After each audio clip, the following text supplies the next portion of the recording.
Hello, everyone. End of day 16. I made some notes, some longer notes today. Some really interesting things. I started with reading first, and the spot I was at in the chapter. See if you can relate to this. Does it fit someone you know or some encounter you've had?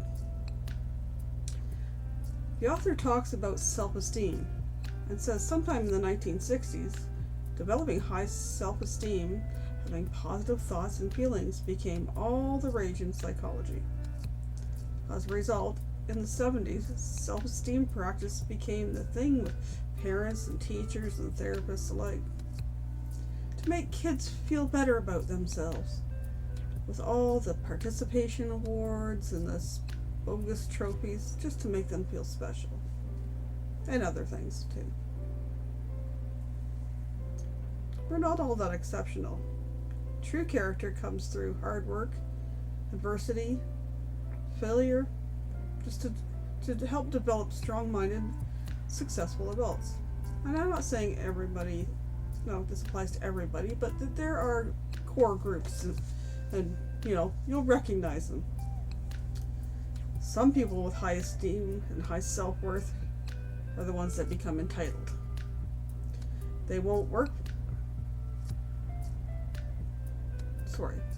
They want all the accolades without the work. The problem with that, it makes these people need to feel good all the time. And it leads some of these people into addictions in order to feel good all the time and not have to deal with the feelings of failure, pain, etc. So they spend most of the time thinking about themselves. Entitlement closes in upon itself and becomes kind of a narcissistic bubble. If something good happens to them, it's because of some amazing feat they've done. If something bad happens to them, it's because people are jealous. It's never their fault. They keep this facade going at all costs, even if it requires them to be abusive to those around them. This isn't true happiness. True self-worth is measured by how one can look at their negative traits and improve them. Entitled people cannot acknowledge their flaws, nor can they improve on them because they don't see themselves as having flaws. They live in constant denial.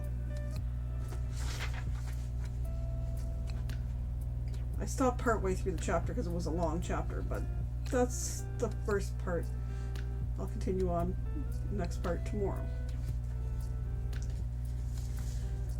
So I did that, which kind of, we got that kind of a little bit of negative kind of stuff in the brain from that, but it made me think on some people I've encountered, So then today's meditation focused on stress, tension, and anger we hold on to. By sitting with our pain, stress, tension, anger, we acknowledge it and we can work through it. And we repeat it to ourselves: I am ready to grow. I am ready to evolve. I am ready to transform. We prepared our minds for change and growth. The only things certain in life are growth, change, and uncertainty. When we are ready, we can overcome any challenge in our life. And then we visualized in our hearts, in our hands, and in our minds, everything that we're holding on to, whatever is holding us back from our growth. And then through focused breathing and listening to the guided meditation, we envisioned our hands, our heart, and our heads letting go of any tension, pressure, strength, anxiety that is holding us back, ego, conflict, etc. And there's an ancient wisdom that Jay read or stated that letting go is hard, but holding on is harder. We hold on to that stuff, it does more damage to us than letting go. You know, we deal with pain when we do let go. Sometimes it's hard, but it's worth it. We feel our hearts, and in meditation, we feel our hearts opening to let go of the grief and grudges we hold there. And then we could feel our hands letting go of the anger, because that's where we hold on to that anger. So we would have envisioned just holding it tight and then letting it go. And then we open our minds to release the conflict and ego that we hold up there.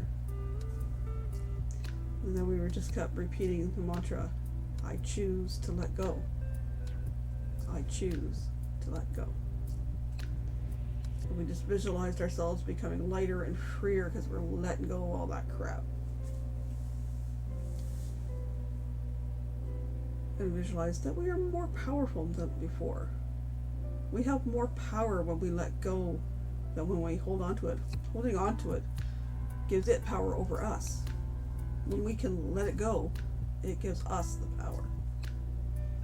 So we are free, our heart, our mind, our hands, to accept new things, be filled with goodness and have new goals.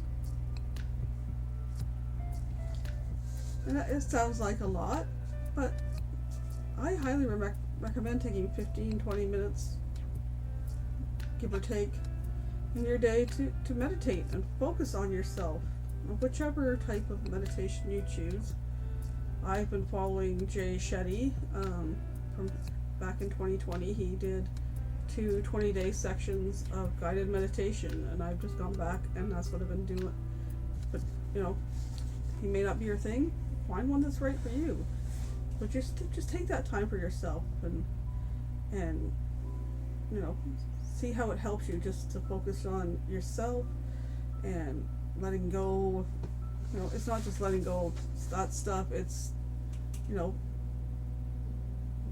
like I've even having encounters with our inner child, and you know what stuff that was there, and letting go, you know, or making amends within ourselves to whatever that might have been. It's very enlightening. So I just spent most of the time yesterday just focusing on myself, doing what I wanted. I did go for a short walk with Callie, but we weren't out there very long. It was cold and wet, and neither one of us wanted to be out there. And I did a bit of journaling. I have, up here, several journals that I've done before, and sometimes just journaling and just writing down what's in your head or your heart and just throwing it on paper. Don't go back and read it. You don't need to. But just getting that crap out of your head, out of your heart, if that works for you too, that's awesome. You know, put on some just quiet music just to help relax you. And that was about my day. And I ended the evening, you know, watching some of my friends' YouTube videos or talking to some friends, which is I find is a very helpful part too. If you got somebody you can just share things with that you trust, and sometimes that's a good thing to help make yourself feel better. But take time and do what's good for you, because you are most important. We can't do for others if we can't do for ourselves first. Take care. Thanks for watching. Love you guys. Bye for now.